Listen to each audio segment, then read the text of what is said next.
Hello दोस्तों, welcome to BSc mood. दोस्तों, ये वीडियो उन दोस्तों के लिए है जो 2021 में बिहार बोर्ड के लिए 12th का एग्ज़ाम देने वाले हैं। जैसा कि यह फिजिक्स का मॉडल पेपर 2 है। फिजिक्स का मॉडल पेपर 2 है। इससे पहले फिजिक्स का मॉडल पेपर 1 का वीडियो मैं ऑलरेडी इस चैनल पर अपलोड कर दिया हूं। अगर वो वीडियो आप लोग देखना चाहते हैं तो आप इस चैनल के प्लेलिस्ट में जाकर वो वीडियो को वॉच कर सकते हैं, या आप उस वीडियो का जो लिंक है आपको डिस्क्रिप्शन में भी मिल जाएगा, तो वहाँ पर भी जाकर आप जो इस वीडियो को देख सकते हैं मॉडल पेपर 1 का। तो ये फिजिक्स का मॉडल पेपर 2 है जो कि आपके बिहार बोर्ड की तरफ से जारी किया गया है। आपको मार्केट में आसानी से 40 रुपया के तकरीबन आपको जो है मिल जाएगा ये मॉडल पेपर, ठीक है। तो आप लोग जो है अपने नज़दीकी स्टोर से जो है परचेस कर सकते हैं। तो यहाँ पर जो है फिजिक्स का मॉडल पेपर 2 है। और मैं आपको बता दूँ कि इस चैनल के माध्यम से आपके जितने भी सब्जेक्ट हैं सभी सब्जेक्ट का इंपॉर्टेंट क्वेश्चन इस चैनल पर अपलोड कर दिया जाता है, और आपके बोर्ड से रिलेटेड जो भी नोटिफिकेशन है उसका अपडेट भी आपको दे दिया जाता है। तो इस चैनल को सब्सक्राइब जरूर कर लीजिएगा, साथ ही बेल आइकन को दबाकर ऑल वाले बटन पर क्लिक कर दीजिएगा।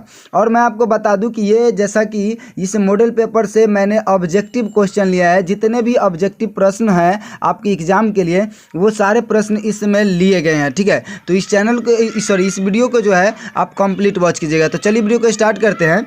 आपका पहला क्वेश्चन है कि दो लेंस जिनकी क्षमता -15 डायप्टर तथा +5 डायप्टर है को संयुक्त करने पर समायोजन की फोकस दूरी होगी। इसकी फोकस दूरी क्या होगी? आपका यहाँ पर ऑप्शन है -20 सेंटीमीटर, -10 सेंटीमीटर, +10 सेंटीमीटर, और या इनमें से कोई नहीं।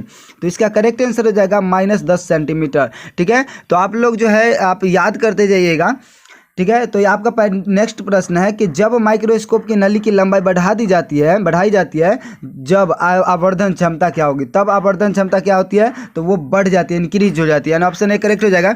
उसके बाद आपका नेक्स्ट प्रश्न है खगोलीय दूरदर्शक में अंतिम प्रतिबिंब होता है। खगोलीय दूरदर्शक में अंतिम प्रतिबिंब जो है वो काल्पनिक और उल्टा होता है। ऑप्शन सी करेक्ट हो जाएगा। उसके बाद आपका नेक्स्ट प्रश्न है सामान्य समायोजन में खगोलीय दूरदर्शक की लंबाई होगी f0 अभिदृक्षक यानी ऑब्जेक्टिव जिसको कहते हैं, तथा f नेत्री की फोकस दूरियां जो है फोकस दूरियां हैं। आपका यहाँ पर ऑप्शन है, आप देख सकते हैं, इसका करेक्ट आंसर हो जाएगा ऑप्शन डी f0 + fe।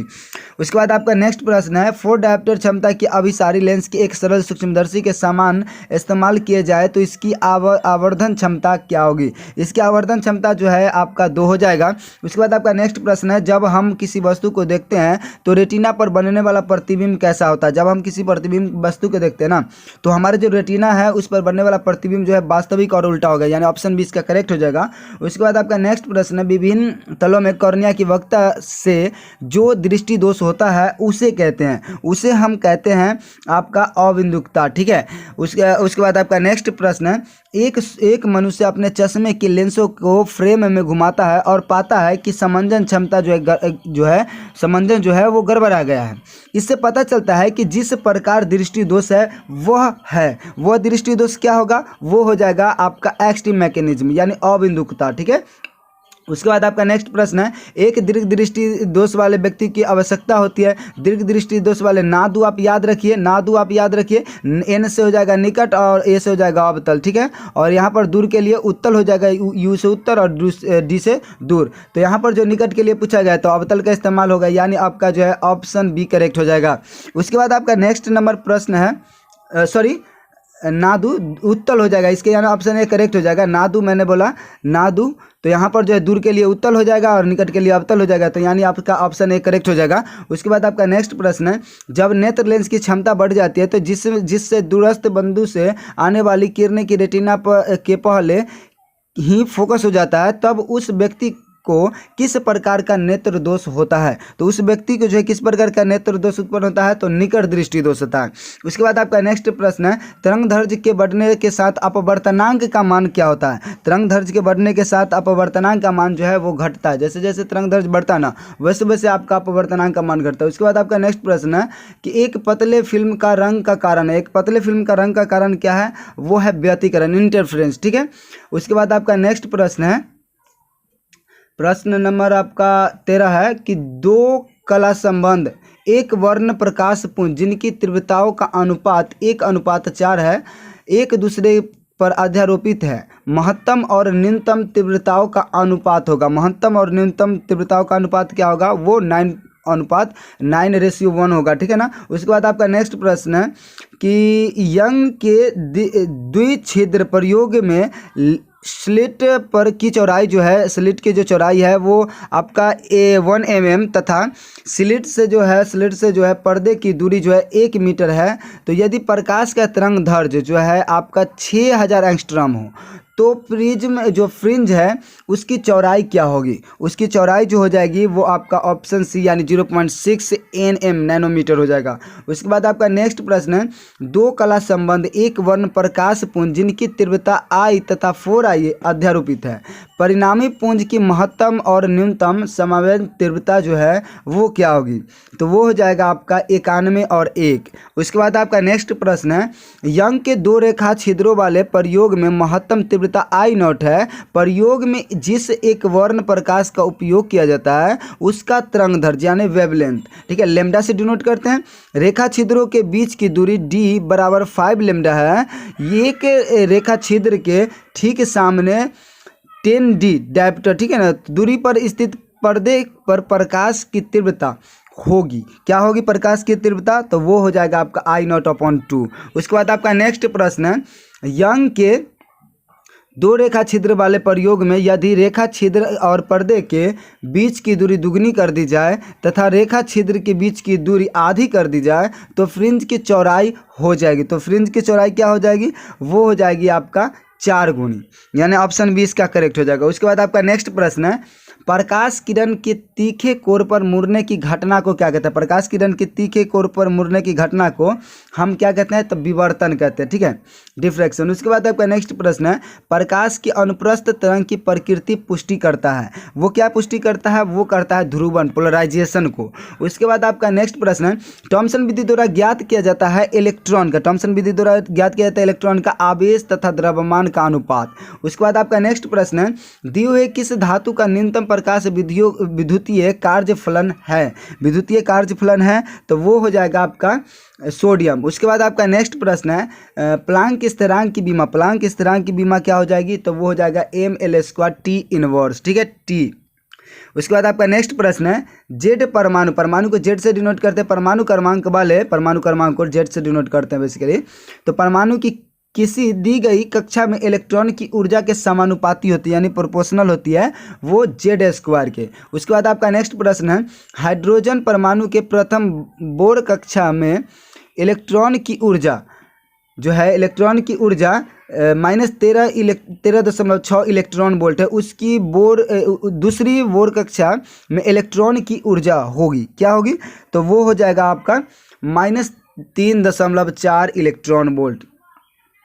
उसके बाद आपका नेक्स्ट प्रश्न है 25वां नंबर प्रश्न कि एक तत्व की परमाणु संख्या, एक तत्व की परमाणु संख्या Z और द्रव्यमान संख्या A, इसके एक परमाणु में इलेक्ट्रॉन की संख्या होगी, इसके एक परमाणु में इलेक्ट्रॉन की संख्या क्या हो जाएगी? तो वो हो जाएगी आपका A-Z, यानी ऑप्शन सी इसका करेक्ट हो जाएगा। उसके बाद नेक्स्ट प्रश्न है कि निम्नलिखित में कौन मूल कण नहीं है? निम्नलिखित में कौन जो है मूल कण नहीं है? तो वो है अल्फा कण। उसके बाद आपका नेक्स्ट प्रश्न है, किसी तत्व के दो समस्थानिक के नाभिक में अवश्य होते हैं, दो समस्थानिक आपसे बोला जा रहा है कि तत्व के दो समस्थानिक के नाभिक में अवश्य होता है, क्या होता है? वो होता है आपका प्रोटॉन की समान संख्या। उसके बाद आपका नेक्स्ट प्रश्न है, एक प्रोटॉन एवं एक इलेक्ट्रॉन को एक समान विद्युतीय क्षेत्र में रखा जाता है, ठीक है, तो आपका रखा जाता है तो उसमें क्या होता है? तो वो होता है आपका विद्युत बलों की, जब विद्युत बलों की जो परिणाम है वो बराबर होंगे, ठीक है।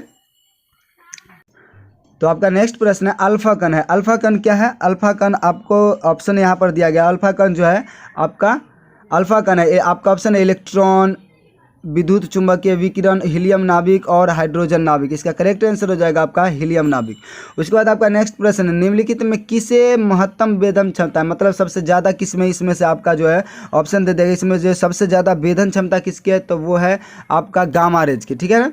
उसके बाद आपका नेक्स्ट प्रश्न है कि एक रेडियो समस्थानिक की अर्ध आयु 5 वर्ष है, 15 वर्ष में क्षय होने वाले पदार्थ की परमाणुओं का अंश होगा। परमाणुओं का अंश क्या हो जाएगा, वो हो जाएगा आपका 7/8। ठीक है, उसके बाद आपका नेक्स्ट प्रश्न है, सूर्य की ऊर्जा का कारण है। सूर्य की ऊर्जा का क्या कारण है, सूर्य की ऊर्जा का कारण है आपका नाभिकीय संलयन। ठीक है, न्यूक्लियर फ्यूजन कहते हैं इसको। ठीक है, न्यूक्लियर फ्यूजन। उसके बाद आपका नेक्स्ट प्रश्न है, ताप बढ़ने के साथ अर्धचालक यानी सेमीकंडक्टर का प्रतिरोध जो है, ताप अगर बढ़ता है ना तो सेमीकंडक्टर का जो प्रतिरोध यानी रेसिस्टेंस है वो क्या होता है, तो वो जो है घट जाता है। जैसे टेम्परेचर इंक्रीज होगा ना तो वहाँ पर सेमीकंडक्टर का जो रेसिस्टेंस है वो डिक्रीज हो जाएगी। एन टाइप के अर्धचालक में मुख्य धारा वाहक होते हैं। एन टाइप के अर्धचालक में मुख्य धारा वाहक जो होते हैं वो क्या होते हैं, तो वो होते हैं आपका इलेक्ट्रॉन। उसके बाद आपका नेक्स्ट प्रश्न है, पी टाइप के अर्धचालक में मुख्य धारा वाहक क्या होते हैं, तो एन टाइप के लिए आपका इलेक्ट्रॉन हो गया और पी टाइप के लिए आपका जो हो जाएगा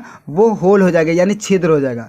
उसके बाद आपका नेक्स्ट प्रश्न है, ये 2019 में क्वेश्चन पूछा गया है कि किसी ऊंचाई ट्रांसफार्मर के प्राइमरी सेकेंडरी क्रम से N1 और N2 है तब क्या होगा। आपका ऑप्शन है, तो यहाँ पर आप ऑप्शन देख सकते हैं, इसका करेक्ट आंसर हो जाएगा N1 बड़ा होगा N2 से। उसके बाद आपका नेक्स्ट प्रश्न है, LR परिपथ में शक्ति गुणांक होता है। LR परिपथ में जो है शक्ति गुणांक जो है आपसे पूछा जाता है क्या होता है, तो वो होता है आपका R/√R² प्लस ओमेगा² इंटू L²। उसके बाद आपका नेक्स्ट प्रश्न है, किसी छोटे चुंबक के मध्य बिंदु से समान दूरी पर अक्षीय तथा निरक्षीय स्थिति में चुंबकीय क्षेत्र बी वेक्टर समान का अनुपात होगा। ठीक है ना, तो इसका अनुपात क्या हो जाएगा, 2:1 हो जाएगा। उसके बाद आपका नेक्स्ट प्रश्न है, पृथ्वी के चुंबकीय ध्रुव पर नमन कोण का मान होता है। पृथ्वी के चुंबकीय ध्रुव पर, ठीक है ना, नमन कोण का मान आपसे पूछा जाता है, तो क्या होता है, वो होता है 180 डिग्री। ठीक है ना, पोल पर जो है 0 हो जाता है।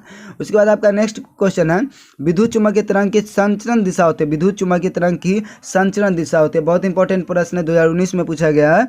तो ये होता है E vector cross B vector के समानांतर। ठीक है ना। उसके बाद आपका नेक्स्ट क्वेश्चन है कि किस कारण से हवा का बुलबुला पानी के अंदर चमकता है। किस कारण से हवा का बुलबुला जो है पानी के अंदर चमकता है, तो इसका करेक्ट आंसर हो जाएगा पूर्ण आंतरिक परावर्तन, total internal reflection of light. ठीक है, आपने पढ़ा होगा, चाहे कांच का चटका हुआ भाग कलर दिखाई देता है, चाहे आपका जो है हीरा चमकता है, वो जो है सब का सब जो है आपका पूर्ण आंतरिक परावर्तन पर वर्क करती है।